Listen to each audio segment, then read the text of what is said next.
Olá, hoje pela plataforma pública de rádio e TV Câmara, também pelos canais livres das emissoras públicas de TV, a partir aqui da TV Câmara de Bauru, a gente vai aproveitar a experiência em jornalismo, a formação, como eu, na Unesp de Bauru, do Gustavo Cândido, que tem, inclusive, um site específico na área de inteligência digital, gosta e é o que eu digo, um perdigueiro desta área, falando do jornalismo antigo, e ele nos recebe aqui em teletrabalho, em função da pandemia, lógico, para falar especificamente sobre um tema que parece, ao longo, queria convidar você que vai nos assistir, nos ouvir também pela rádio, que é só do meio nosso, do jornalista, ou eventualmente das profissões colaterais ou específicas, especializadas, como economia, por exemplo, mesmo na área da medicina agora, que tem muita informação a ser pesquisada especificamente sobre determinado segmento. Mas, na verdade, com o advento globalizado do dia a dia da internet, as formas de busca, inclusive, boa parte do nosso bate-papo vai servir também para você no dia a dia, como orientação, inclusive. Nós vamos falar sobre um curso de pós-graduação da Unisagrado aqui em Bauru, que o Gustavo Cândido, ele é aquele que vai dar essa turma, no jornalismo de dados e infografia. Mas jornalismo de dados e infografia, a gente está falando aqui sobre todas as formas de se buscar informação com qualificação no dia a dia. Gustavo, obrigado por nos receber aqui pela emissora pública. Obrigado, Nelson, pelo convite para falar sobre esse assunto que é muito interessante, muito relevante para a nossa profissão nesse momento, né? Eu sou um dos professores do curso, vou ser um dos professores do curso assim que a turma fechar, mas vai ser muito importante e é um curso bastante inovador, inclusive, para a região e para a universidade. Muito legal. Eu vou sempre trabalhar para aquele que está em casa, assistindo, nos ouvindo, né, para que a gente possa navegar entre o público fora do acadêmico, do dia a dia, lógico, fora da profissão, e, como eu disse, as pessoas que também consomem dados, e todos nós, de alguma forma, consumimos algum nível de dados pelas redes sociais. Bom, já que a gente está falando de jornalismo de dados e infografia, o que é jornalismo de dados para a gente ajudar o público que está conversando com a gente do lado de lá, Gustavo? De uma maneira bem simples, é a melhor maneira também, a definição que eu gosto mais quando penso em jornalismo de dados é o velho e bom jornalismo, mas a fonte principal desse conteúdo que você vai produzir, dessa matéria, dessa reportagem, ela não é uma entrevista. Ela pode até ser uma entrevista depois. A grande fonte é um banco de dados, é um banco de informações. O jornalismo de dados é aquele jornalismo feito a partir da análise de um banco de dados. O que é um banco de dados? Esse próprio conceito de banco de dados, às vezes, ele é um pouco complexo, né? Um banco de dados é um grupo de informações, é um grupo de conteúdo, de informação sobre alguma coisa. Ele pode ser tanto um banco de dados digital, né, números que estão sendo acumulados em relação a alguma coisa, como pode ser um número, uma informação que está acontecendo em algum lugar e você começa a compilar essa informação, forma uma lista, né, e analisa essa lista. Então, um banco de dados muitas coisas, é uma lista é um grupo de informação agrupado, né, um grupo de informação junto, unido. Agora, para eu ter um banco de dados de informação meu, que eu vou formando ao longo do tempo, e do terceiros, cada qual dentro da sua área, a gente poderia ajudar aqui para especificar, por exemplo, se você tem uma farmácia de manipulação, ela tem lá um banco de dados específico sobre todos os sais para todas as doenças. E eu aqui tenho planilhas orçamentárias da prefeitura no dia a dia, para já me colocar na conversa, dos últimos 25 orçamentos, acompanhando por área. Isso me ajuda muito a poder ter um panorama das coisas. Para que servem esses bancos de dados, essas ferramentas? Exatamente. Na verdade, você citou um tipo aí de dado, por exemplo, citou o exemplo da farmácia, né? Mas ele é só um tipo de dado que a farmácia colhe, né? No caso, qualquer negócio. E hoje em dia, por que se torna importante falar sobre jornalismo de dados hoje em dia? Porque ele não é um assunto recente, ele sempre existiu, a gente tem casos aí, a gente pode, daqui a pouco vamos falar sobre alguns cases antigos, ou movimentos que inspiraram-se a pensar dessa forma, porém, a geração de dados ela acontece constantemente em qualquer negócio, a todo momento. Então, por exemplo, citar o caso da farmácia. Sim, ele tem um banco de dados sobre as doenças, o uso de cada medicamento, da composição de cada um dos elementos, mas ele também tem o banco de dados dos clientes, de todos do que os clientes pediram, do que eles compraram nos últimos X meses, nos últimos anos. Ele tem o banco de dados dos médicos, ele tem o banco de dados financeiro, de valor do que ele pagou por cada um daqueles elementos e quanto vendeu os remédios. Então, todas essas informações são bancos, são listas de dados que podem ser analisados e geram alguma coisa. No caso, como você lembrou, você tem os arquivos da prefeitura. Você consegue analisar e fazer um histórico, né? Você consegue olhar um número hoje e fazer um comparativo com o número do ano passado, do mês passado, de 10 anos atrás. E essa análise sobre essa linha de tempo dos dados vai, com certeza, abrir para você uma nova maneira de enxergar aquela informação. Com certeza vai te levar a algumas conclusões. Então, na verdade, a análise dos dados, ela abre o seu olhar para informações que estão ali, que muitas vezes a gente não consegue enxergar, porque isso está inserido dentro dos números, e muita gente, as pessoas não conseguem mesmo saber, né? Uma própria entrevista, às vezes, não consegue tirar essa informação, porque ela está ali no meio, ela está ali no meio perdida, né? A gente não trabalha com ela o dia todo. Quando você está falando que ali está no meio, vão surgindo palavras naturais aqui na nossa conversa, me veio à cabeça agora aqui a palavra estratégia, mas tão importante quanto saber organizar ou buscar dados, no caso do jornalismo, de oferecer ele para o leitor, e ainda mais na velocidade da questão do consumo de informação bastante imediatista no dia a dia. Sim, com certeza, com certeza. Então, nós entramos hoje o jornalismo de dados, falar sobre jornalismo de dados hoje, para o jornalismo, é fundamental, porque ele é o primeiro sinal da transformação digital no jornalismo. Se a gente quiser juntar as duas coisas aí, eu disse que é muito antigo, realmente é muito antigo, mas com o advento do digital, da internet, do volume de dados que a gente tem disponível hoje, ele muda a maneira como a gente olha a informação. E ele também muda a maneira como o consumidor consome na ponta, né? A gente vai entrar em outro assunto aqui, que é a mudança do modelo de negócio das empresas de comunicação.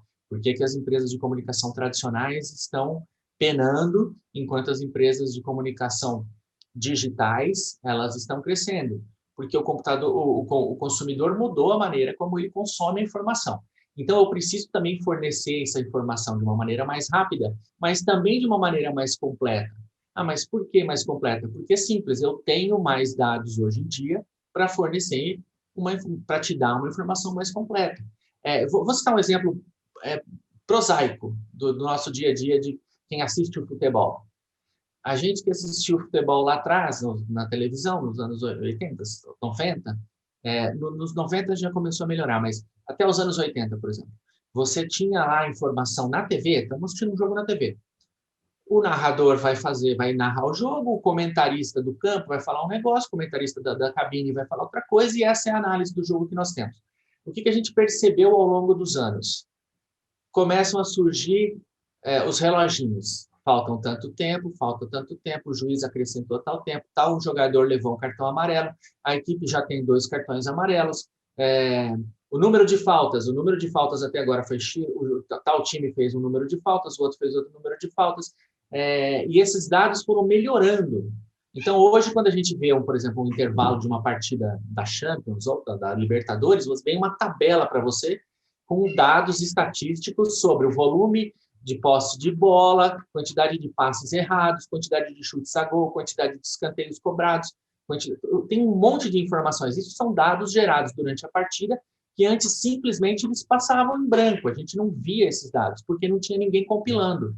Então, a tecnologia ajudou a fazer a compilação desses dados, de modo que a gente chega no intervalo do jogo, a gente tem uma visão totalmente diferente sobre o que foi aquele jogo que a gente viu. Ou a gente pode chegar a algumas conclusões. A gente vê, quem gosta de futebol vai saber. A gente vê muito comentarista dizendo assim, a posse de bola não significa nada. Realmente, às vezes a gente tem um time lá que está perdendo de 2-0, 3-0, que teve 60% de posse de bola. Por quê? Porque ele não conseguiu fazer a finalização. Aí ele teve quantas finalizações a gol? Uma. O outro time teve 3 finalizações a gol, fez 3 gols. 100% de aproveitamento. Quer dizer, a gente começa a ter outras visões em relação ao jogo, ao esporte, Isso pode se aprofundar para o desempenho dos atletas, e aí a gente começa a ter uma visão muito mais ampla do que é o futebol, né? Hoje a gente percebe que os atletas carregam um sensorzinho nas costas aqui e consegue medir quanto eles andam, quanto eles correm em campo. Existe um mapa de calor também, né? A gente, muitas vezes, em algumas competições mais bem administradas nesse aspecto da tecnologia, elas te mostram um mapa de calor. Na Copa do Mundo tem isso. Aí ele pega e fala, tal jogador transitou por essa área do campo. Aí mostra lá uma área vermelha do campo por onde ele Outra transitou. característica daquele atleta. Perfeito. Aí mostra como aquele atleta jogou. Né? Exato. Aí mostra como o time está se posicionando em campo. Então, perceba que, assim, se eu só analisasse os dados, eu teria uma visão do jogo suficiente para entender o que estava acontecendo no jogo sem assistir a partida. Agregar esse comentário em tal nível à especialização, que eu conheço os colegas que trabalham, por exemplo, com basquete e vôlei, que eles ficam hoje com fontes agregadas que não eram fontes do dia a dia, são curiosidade, né? Que é o cara que mexe com o tablet ali do time. Perfeito. Porque ele sabe, olha, aquela levantadora lá, ela joga tantos % de bola para aquele. Isso era o dado. Só que hoje ele sabe se ela corta, se a Tiffany ataca tudo na paralela, mais dobrando a mão para dar um movimento, eles falam. E aí isso especializa num grau a informação e vai muito além do que você está falando, que a gente tinha há um tempo, né? Exatamente, quer dizer, se isso é para a gente como espectador, para eles ali que estão trabalhando com os dados, com a coleta, o vôlei e o basquete são esportes muito importantes, eles chegaram a essa conclusão, a esse nível de análise antes do futebol. Evoluíram bem mais. Exatamente, e aí eles tinham essa informação, por exemplo, citar esse exemplo, tal jogador sempre, ele 70% das vezes que ele corta na paralela. Então, você sabe, você tendo essa informação, você vai criar uma estratégia de defesa ali, de bloqueio, para saber que a probabilidade é muito maior de que ele corte na paralela. Ou para também voltar ao futebol, o goleiro sabe que aquele jogador bate os pênaltis sempre do lado direito. 78% de vezes ele bateu do lado direito. Então, tem uma chance. Hoje em dia, até isso, né, que parece que é uma informação muito, muito boba, ela é obtida através de análise e de compilação de dados. Tem alguém ali com o tablet, tem uma equipe, hoje em dia as equipes têm profissionais que trabalham com isso, né?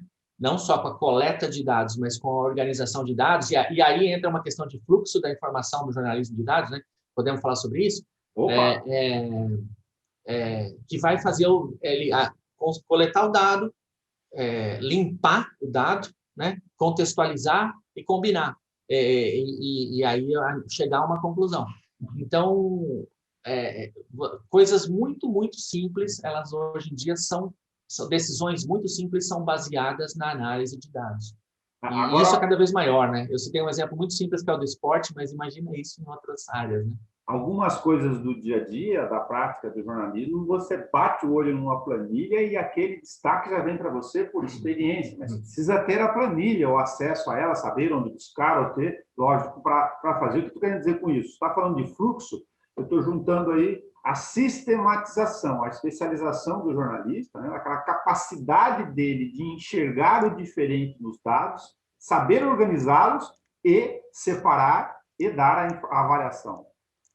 Exatamente, exatamente. Então, ele requer, né, o jornalismo de dados hoje, ele requer do jornalista, do profissional, algumas habilidades que ele não tinha antes, que ele precisou desenvolver, e isso está caminhando para uma evolução tão rápida e grande,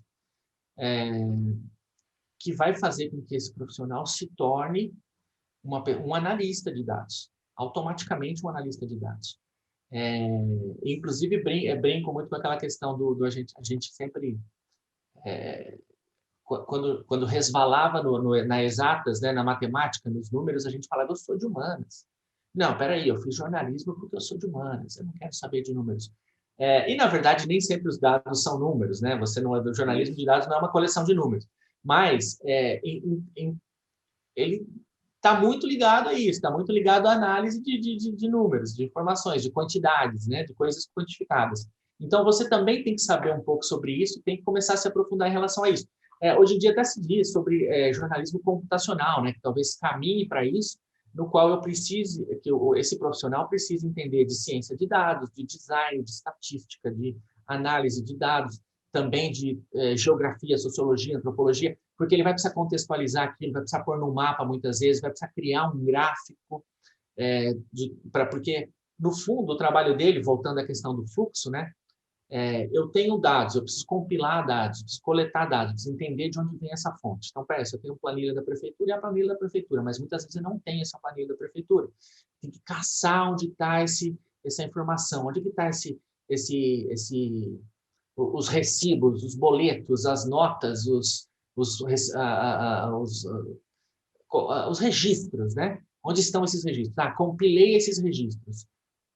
Analisei, limpei, tirei o que não era relevante, tirei o que estava repetido, eu tirei o que era errado, que foi colocado errado ali, foi imputado errado dado.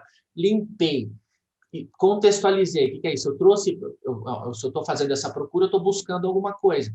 Eu tenho que trazer para o contexto que eu estou buscando. E aí, finalmente, eu chego numa informação. A partir desse momento que eu chego nessa informação, aí sim eu posso entrevistar pessoas para entender essa informação, cruzar essa informação com opiniões, por que aconteceu isso, por que aconteceu aquilo. Eu posso gerar aí um conteúdo que realmente a análise do dado não vai me dar um conteúdo frio, eu posso depois ampliar isso, né? E aí fazer realmente uma grande matéria em relação ao que eu obtive. Mas esse processo de coletar, limpar, analisar, contextualizar, esse é o processo básico que tem que ser feito, né? Que tem que ser aprendido muitas vezes para quem está Isso é essencial, Gustavo. Eu vou aqui sempre me colocando como cobaia do nosso WhatsApp por mexer com jornalismo de dados, não que outros jornalistas não façam, todos têm que fazer aí em algum nível, com maior ou menor profundidade, é que, como você sabe, eu faço jornalismo, eu chamo jornalismo dirigido, ele cobre gestão pública, né? Economia, ações, contratos no dia a dia, então ele entra basicamente todo dia com jornalismo de dados. Mas vou usar essa organização e essa expertise que você está citando aí, que tem que ser aprendida corretamente, para falar de uma barriga, para falar dos nossos defeitos aqui como jornalista. Vou lembrar do leite condensado do Jair Bolsonaro, né?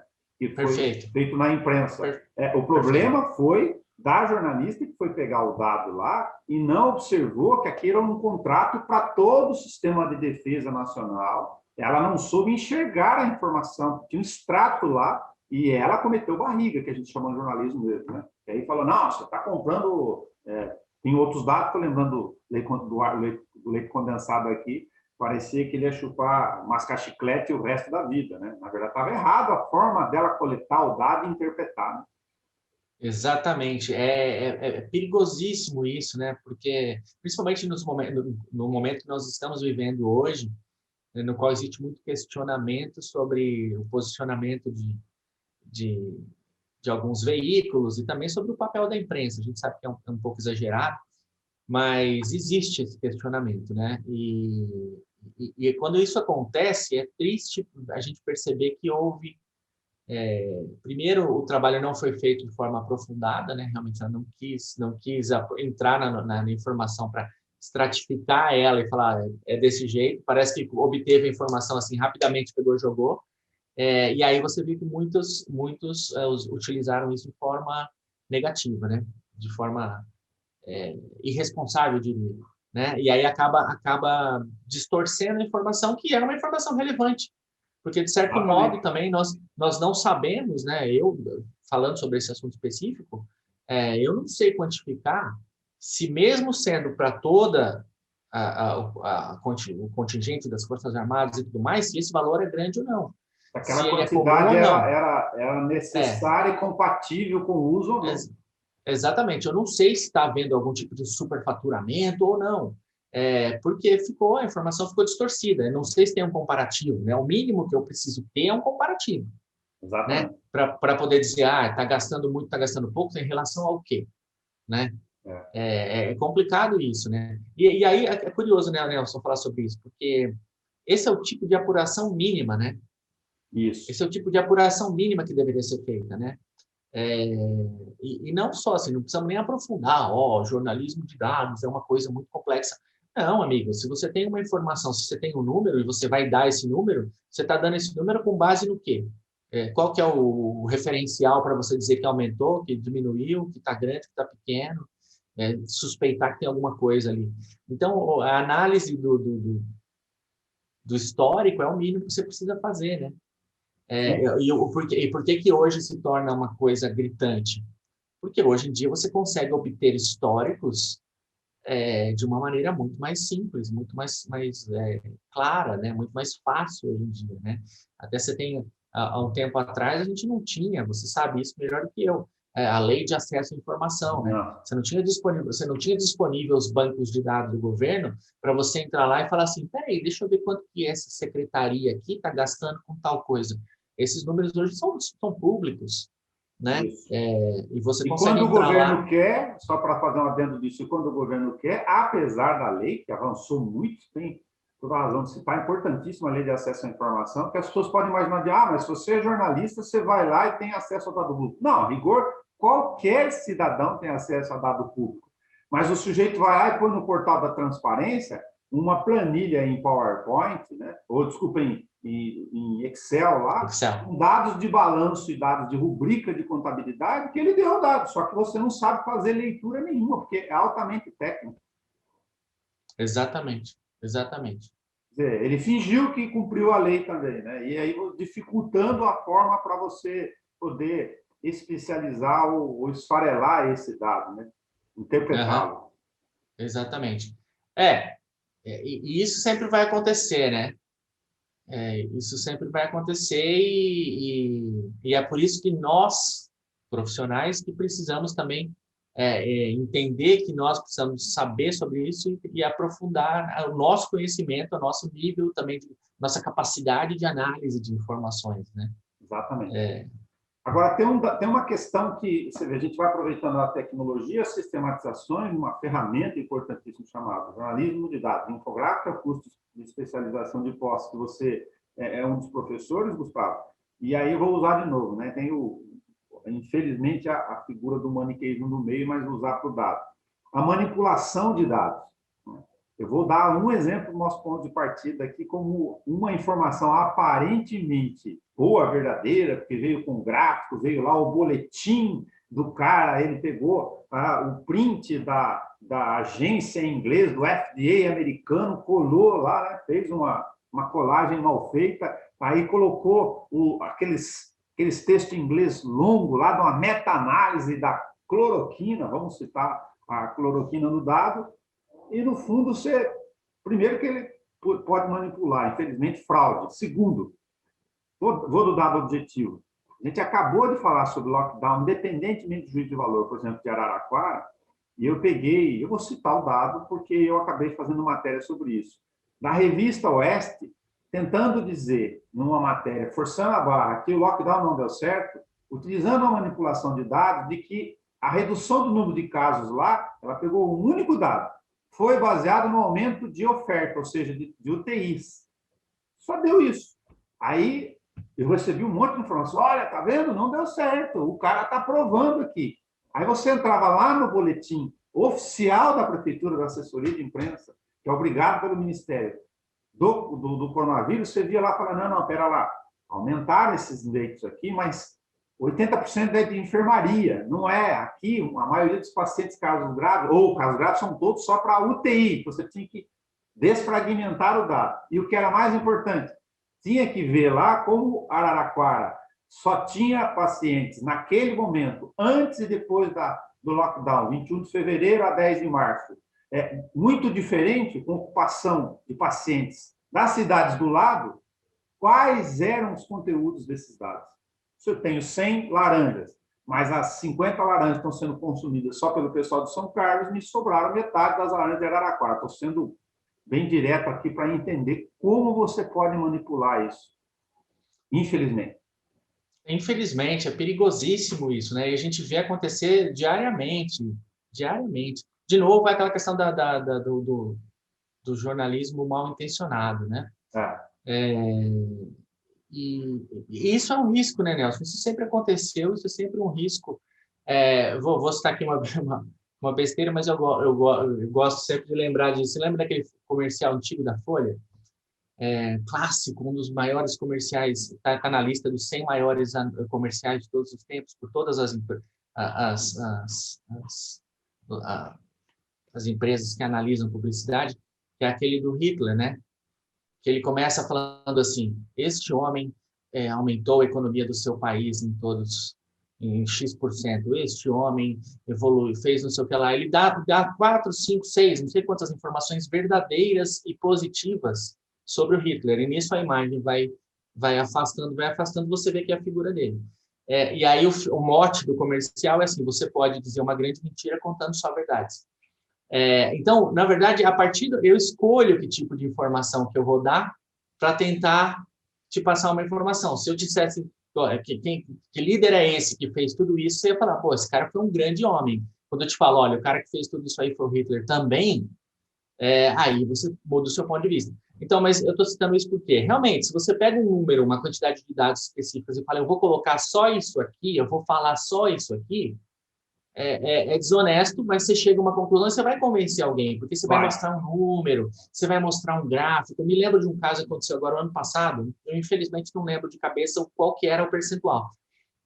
Sobre o governo federal, dizia assim, tal índice aumentou 7% esse mês. Eu queria te dizer que esse aumento, olha como estamos recuperando durante a pandemia. O problema é que ele vinha de uma queda de 13%. E como ele recuperou 7, ele continua ainda 6 e pouco negativo, certo? Então, se você tivesse uma linha aqui, ó, a linha do gráfico, ela continuava negativa, ela continuava aqui embaixo. Mas o gráfico que foi distribuído publicamente colocava a linha aqui em cima, com 7% de aumento, acima da linha. O que era totalmente mentiroso. Havia um crescimento de 7%, mas a partir de um número negativo de 13. Então, eu tiro 7 de 13, eu continuo negativo em 6, mais ou menos. Né? Eu não passo da linha do positivo, mas o gráfico foi mostrado com 7 para cima. Então, para quem viu a informação cresce 7%, a informação é verdadeira, cresceu 7%. Só que ele cresceu a partir de 13 negativo, não cresceu a partir de 0. Então, o gráfico era falso. E aí, esse gráfico foi publicado por um ministério, um órgão oficial, publicou lá o gráfico. É óbvio que caiu na internet, surgiram as críticas, o pessoal começou a tirar sarro, eles tiveram que retirar aquilo do ar. E depois alguém já tinha printado a tela do post oficial do Ministério, colocando aquela informação. Então, você vê que eu estou partindo de uma informação verdadeira, que houve um crescimento de 7 e pouco, só que eu estou mentindo, porque eu não falei de que base que esse crescimento partiu, e eu criei um gráfico falso, que para quem viu aquela informação rapidamente, bateu o olho, falou assim, opa, estamos crescendo, olha que legal, estamos superando a pandemia. Acabou já, acabou. Olha como a economia está indo bem. A gente usava esse comentário nas redações do chamado jornalismo varziano, né? Aquele rasteiro, raso mesmo. O cara aumentou de 1 para 2. Pô, cresci 100%. De 1 para 2, fabuloso. Só que ele perdeu 15 lá atrás. Né? Então, é exatamente isso. Aí entra a questão da ferramenta e da conhecer, ou digo aplicar corretamente. Você tem no jornalismo de dados e infografia de ter bases específicas de matérias especializadas, como, por exemplo, estatística fundamental. Perfeito, exato. As regras de estatística. As regras, entender estatística, estudar estatística, que inclusive é uma das disciplinas, tem uma disciplina no curso sobre isso, porque é fundamental entender isso. Fundamental. Né? E você pega esse caso que você citou sobre a Araraquara, se você não olha como um todo, o número dos casos em relação a antes e depois do lockdown, se você não compara Araraquara com as cidades em volta, se você não compara com o antes e depois das cidades em volta, se você não fizer tudo isso, não tiver esse olhar amplo, você não tem a verdade dos fatos. Você não tem. Não adianta. Nesse caso aí, já que eu citei, desculpa, só para as pessoas entenderem, o dado era o seguinte, lockdown de 21 de fevereiro a 10 de março, rapidinho. Você tinha uma quantidade de pacientes sendo internados em estado grave UTI em Araraquara, no hospital. Tinha lá, supostamente, 100 vagas. Então, tinha tantos de Araraquara e tantos das outras cidades, como o hospital regional aqui. Quando você foi ver o pós-lockdown depois de 15 dias, você tinha que pegar todos esses dados, organizar eles, e voltar lá e ver, bom, peraí, quantos são de São Carlos, quantos são da cidadezinha aqui do lado, como se fosse Agudos, Piratininga. Aí você olhar e falar, poxa, aumentou 10 leitos, é verdade. Mas depois de 15 dias do lockdown, inverteu. O de Araraquara, que é o paciente lá da cidade, com o fechamento das coisas, caiu a ocupação para 17%. Todo o restante, dos 100%, era das outras cidades. Não tinha leito lá, os caras vieram para a cidade. Araraquara está tudo cheio, não deu lockdown. Não era verdade. Deu resultado, sim. Só que tinha que olhar de forma segura, responsável, a comparação dos dados. Né? Exato, perfeito, perfeito. Muito bom. Agora, quando você fala da questão de estatística, de infografia, do lado, aí eu vou acrescentar o dado de infografia. Mais ou tão importante, ou tanto importante quanto organizar e saber e ter estratégias para buscar os dados e essas regras todas, de entender o básico de grandezas, comparar com coisas iguais, com períodos iguais, né, que é lá das regras básicas de estatística, é depois ter a habilidade ter uma capacidade que o jornalista não costuma ter no dia a dia, Gustavo, ou é da outra geração. A nossa geração não foi formada nisso ainda. Você é mais privilegiado que eu, que já entrou no mundo digital mais rápido. Eu sou analógico, né? Aprendiz desse mundo aqui, que é fazer infográficos que sejam de fácil leitura. Posso o cara bater o olho e, opa, entendi. Exato. O infográfico ele é muito interessante porque ele também ganha força a partir dos anos 90, nos jornais, né, nos jornais europeus, americanos, e hoje em dia eles são muito comuns, né, e no digital também eles têm animação, né, hoje você tem gráficos animados que são incríveis, né, você consegue facilmente identificar dados. A produção do infográfico, ao contrário do que a gente pensa também, é que o que você está citando essa questão da nossa formação e do tempo, da nossa relação com o tempo, e sempre houve nas redações, e principalmente eu trabalhei com revista, era mais forte ainda do que quando trabalhava com jornal.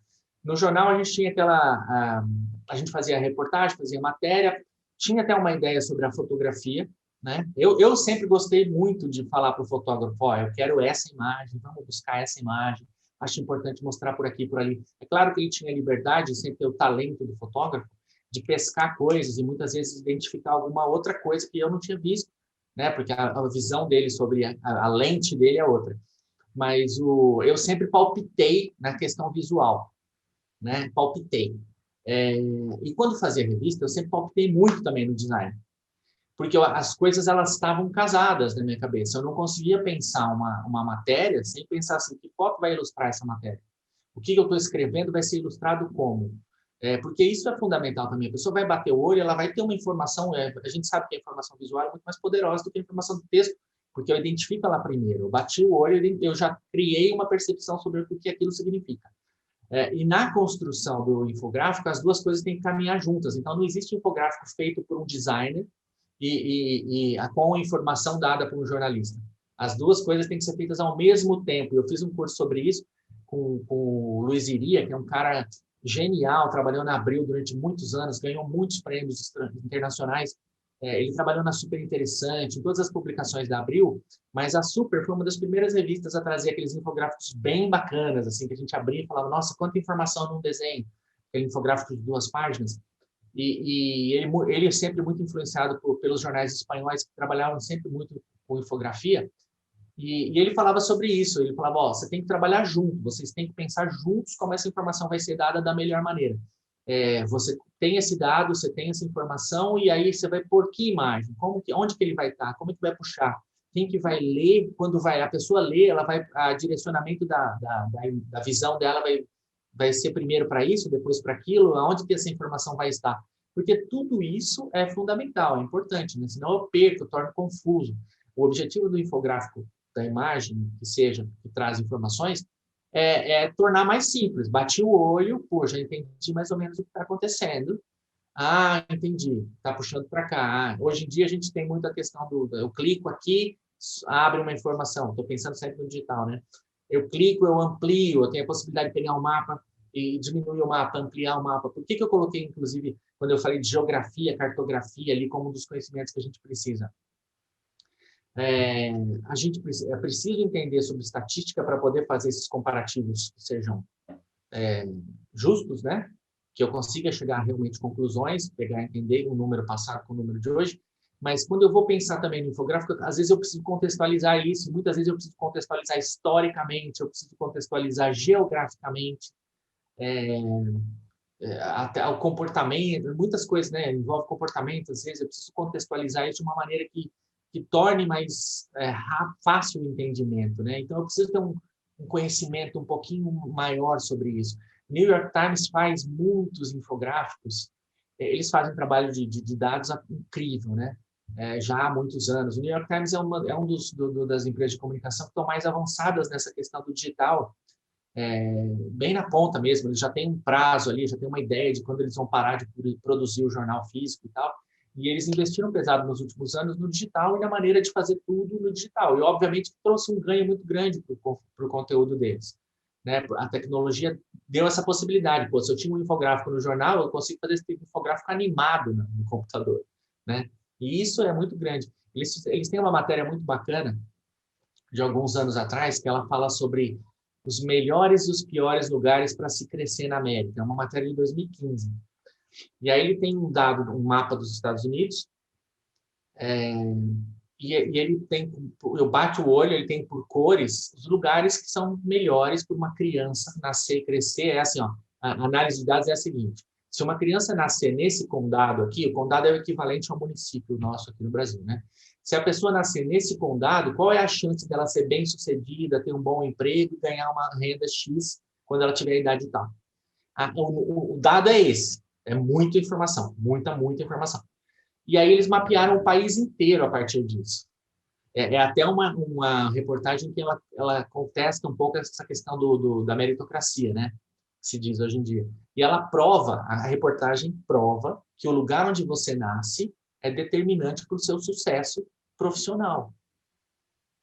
Porque tem questões socioeconômicas, porque tem questões geográficas, porque tem questões de mobilidade. Um município altamente rural é diferente do município totalmente urbanizado. Enfim, aí ele mostra que as pessoas têm mais chance de uma coisa ou de outra. Aí você pode pegar esse mapa, você clica, você tem tanto mapa americano assim, você vê grandão, você pode clicar e entrar no município. Vou só no estado de Iowa e vou no interior para ver qual município. É fantástico. Então, assim, é um trabalho, e aí eles fizeram muito isso também durante a pandemia agora, eles têm gráficos em relação a isso, sobre os casos de Covid nos Estados Unidos. Aí eles podem cruzar os casos de Covid versus o resultado da eleição, mais democrata, mais republicano versus casos de Covid. Então, assim, a sua cabeça explode, né? Inclusive, a pandemia, nesse sentido, né, Nelson? A gente está vendo o uso do jornalismo de dados muito grande, a ponto das empresas de comunicação terem feito um consórcio de empresas de comunicação para criar os dados que a gente vê todos os dias na televisão ou nos jornais, porque o governo não forneceu os dados com a velocidade, com a presteza, com a, talvez, confiabilidade que era necessário.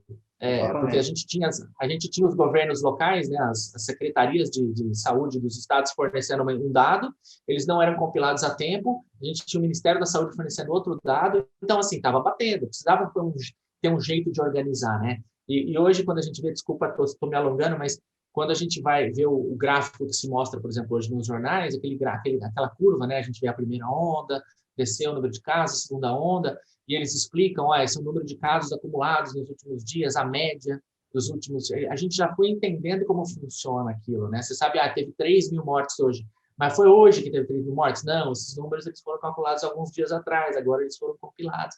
Então, assim, a gente foi entendendo, a gente está aprendendo na prática, com a pandemia, essa questão da análise do número, do dado e da relação do hoje com o ontem, né?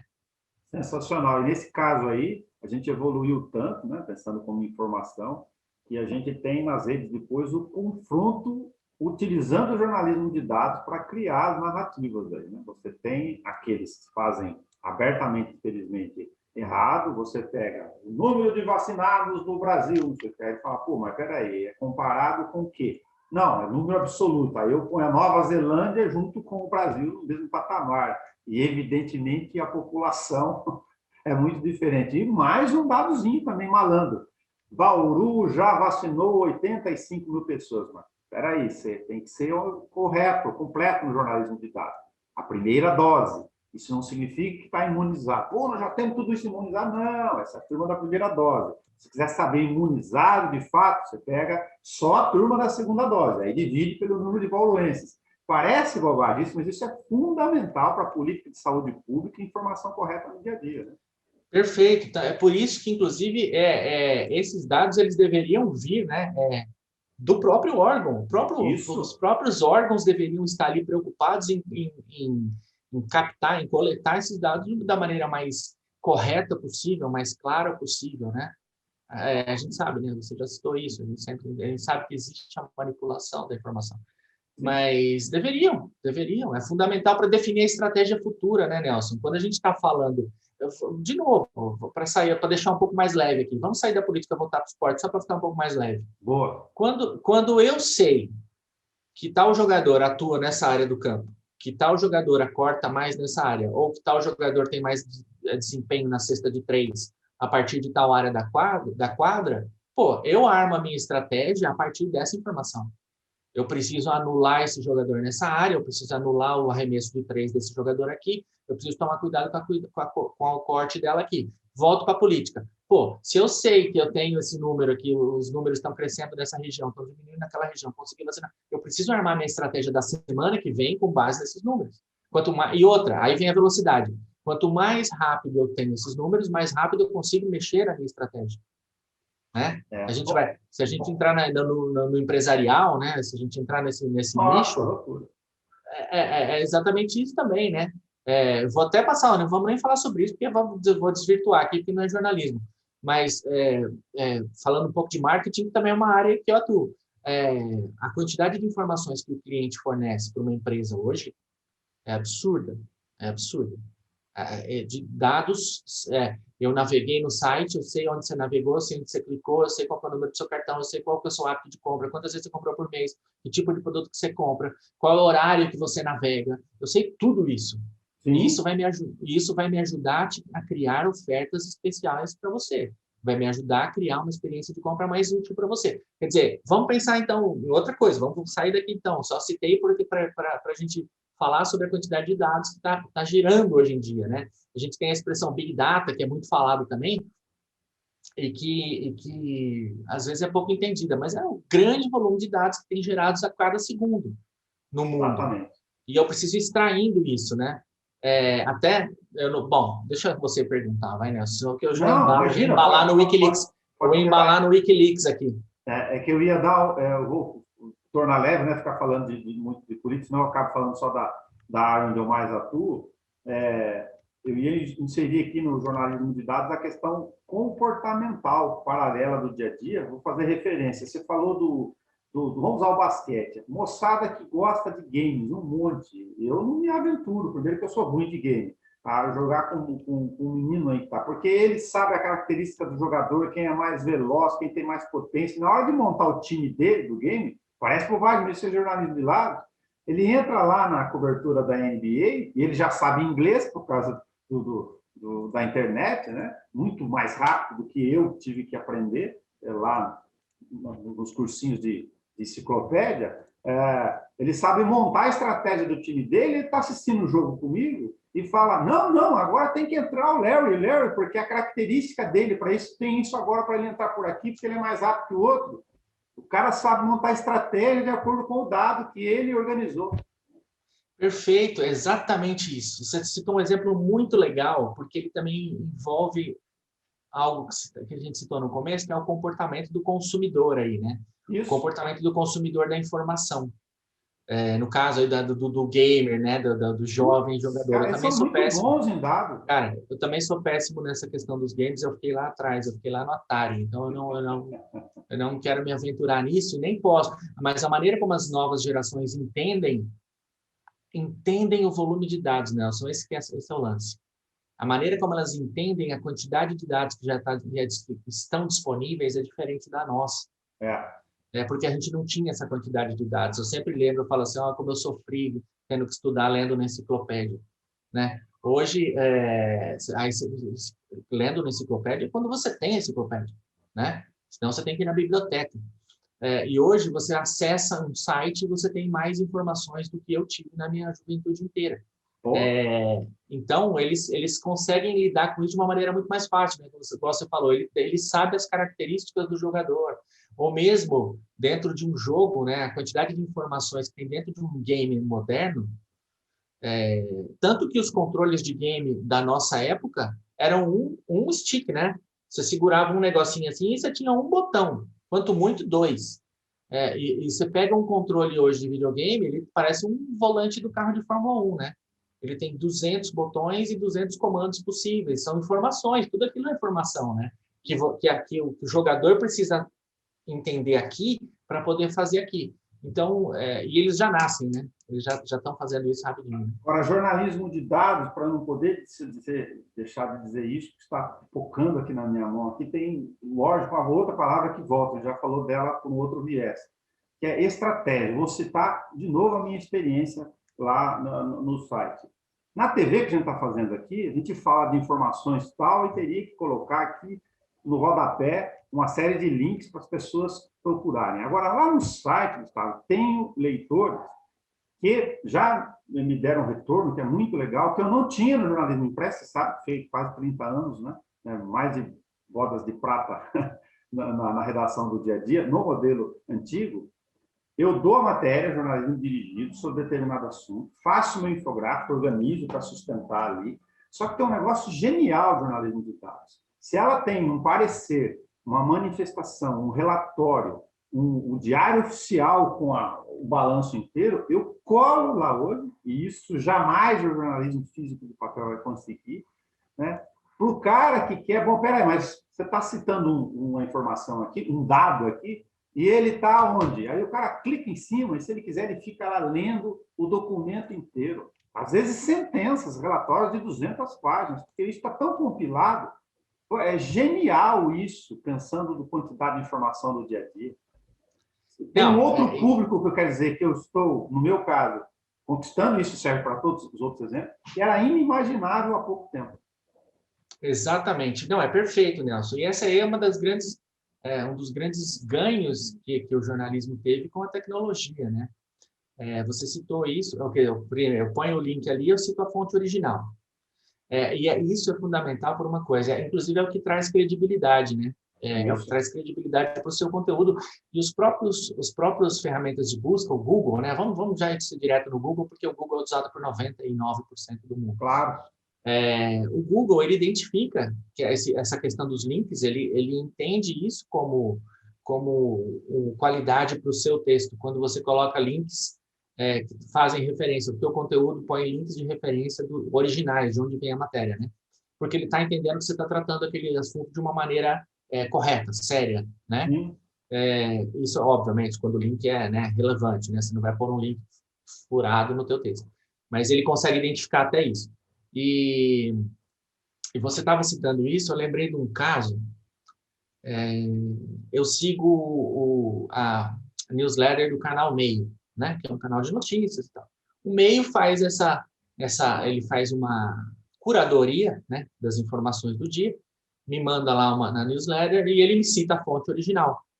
Ele cita sempre a fonte original, básica. E muitas vezes eu clico na fonte original para ver a notícia original e tudo mais. Um dia ele clicou, Nelson, um dia ele citou assim, ó, governo americano libera documentos, a Biblioteca Nacional dos Estados Unidos liberou os documentos do governo Kennedy sobre uma questão do X. Talvez fosse a crise dos mísseis de Cuba, enfim. Alguma questão que é bem importante na história. E esses documentos eram documentos do governo guardados.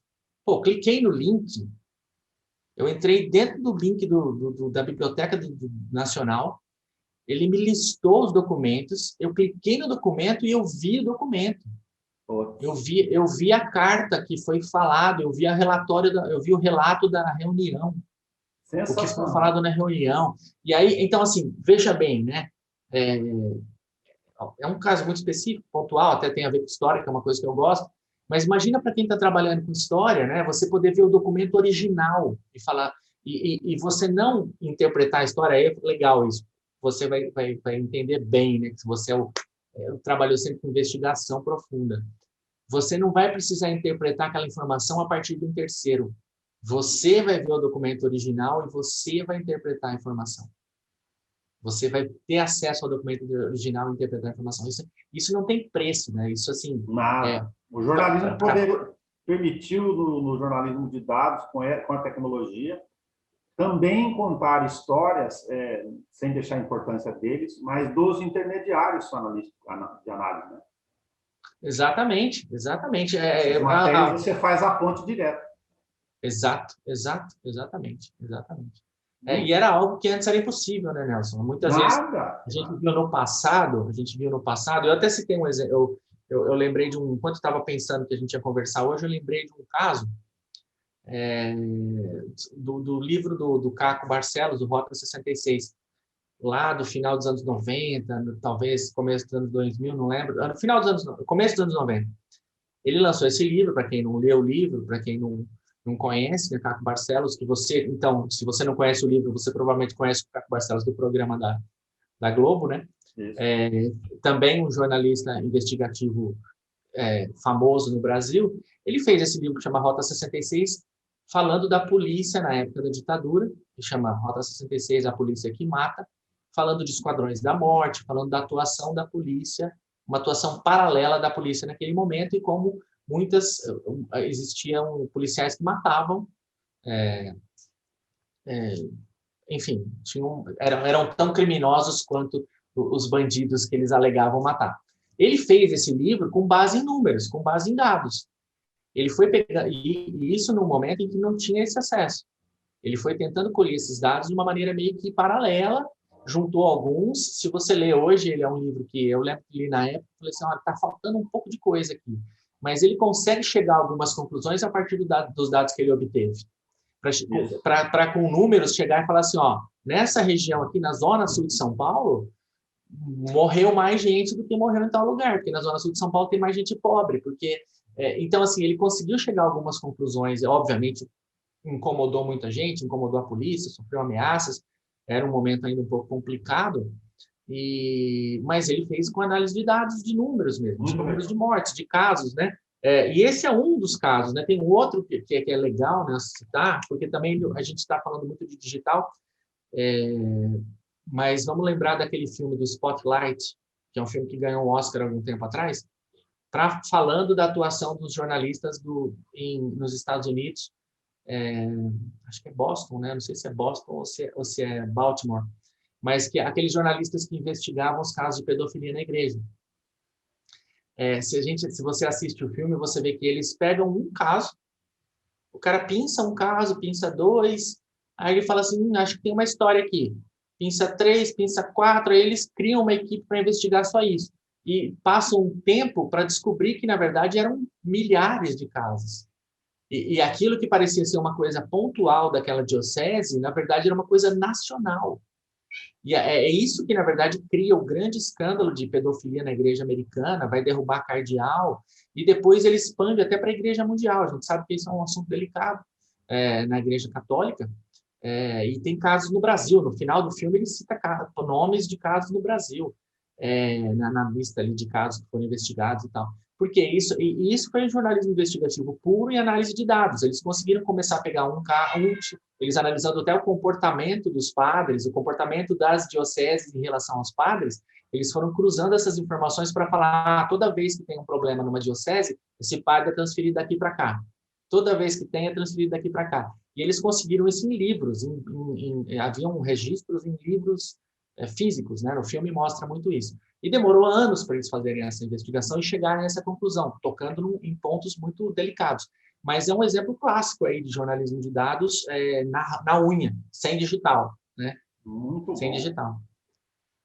Gustavo, até para fazer aqui o dado da TV, eu vou pedir para você, para a gente deixar as pessoas com vontade de assistir um outro bate-papo nosso, para fazer o convite, senão a gente tem tantos exemplos de jornalista muito tagarela, né? A gente vai esticar aqui, porque esse assunto é gigantesco. Ia te agradecer e deixar uma sugestão aqui, na hora que tiver o curso de pós-especialização montado com os professores, em um determinado momento, que você nos dá um toque a hora que achar isso conveniente, a gente fazer um dia um bate-papo desse, né, aproveitando o meio eletrônico, com a turma da sala lá, para que a gente fizesse uma introdução, né? Lógico, isso é possível hoje tecnologicamente, e aí eles nos indagam aqui, participam da conversa com a gente, talvez seja interessante trocar um pouco num determinado momento, dentro da própria sala de aula, para a gente fazer uma segunda parte do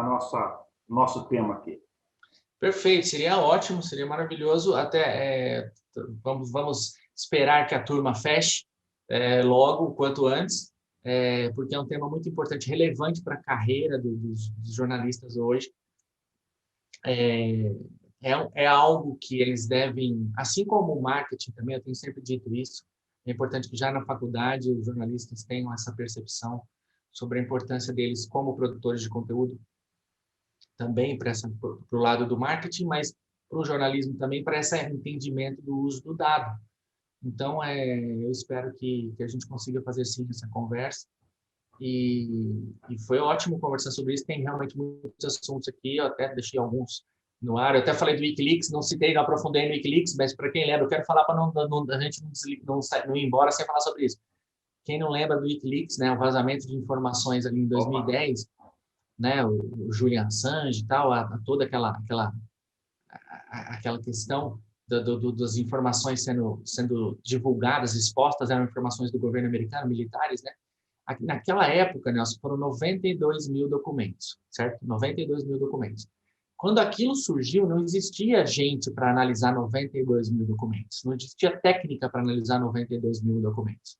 Então, o jornalismo teve que andar muito rápido, teve que acelerar muito rápido nos últimos 10 anos para começar a lidar com volumes de dados, né? E para citar só outro ponto, quando surge aquele escândalo chamado Panama Papers, né, que são um vazamento de dados de informações em paraísos, de empresas que atuavam em paraísos fiscais, que é bem recente, de 2016 talvez, o volume de dados naquele momento foi de 11 milhões.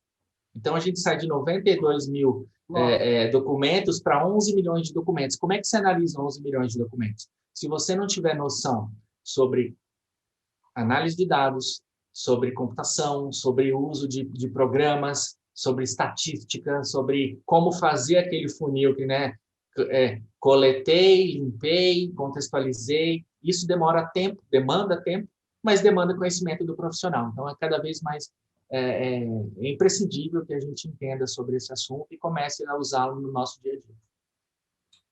Muito legal. Muito obrigado pelo bate-papo, que eu vou mandar para a turma de jornalismo, tanto pública quanto privada, para eles poderem nos provocar aqui também com eventuais materiais e, usando a tecnologia, né, e a disponibilidade das ferramentas para dados do nosso bate-papo, esta nossa conversa, para você que nos ouve pela Rádio Câmara, ela fica lá na TV Câmara disponível como um documento público, dado em vídeo e áudio. Na página do YouTube é só clicar em vídeo, está lá nos lists do material só de entrevistas.